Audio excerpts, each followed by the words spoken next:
মানুষ আমাকে বলেছে তুমি নাকি আমার ভাগ্যে ছিলে না। যে ভাগ্যে থাকে না তাকে শত চেষ্টা করেও নাকি পাওয়া যায় না।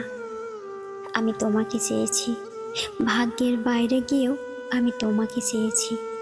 খোদার দরবারে তোমাকে ভিক্ষা চেয়েছি, কিন্তু তোমাকে পাইনি। কেন পাইনি? তুমি কি সত্যিই আমার ভাগ্যে ছিলে না? তুমি কি আমাকে চেয়েছো? দুজনে চাইলেই ভাগ্যের বাইরে গিয়েও পাওয়া যায়। তবু কেন আমরা একে অন্যকে পাইনি? নাকি তুমিই আমাকে চাওনি? তোমাকে পাওয়ার ভাগ্য নিয়ে কেন জন্মাইনি আমি? যে তোমাকে সহজে পেল তার ভাগ্য কেন আমার হলো না, বলতে পারো?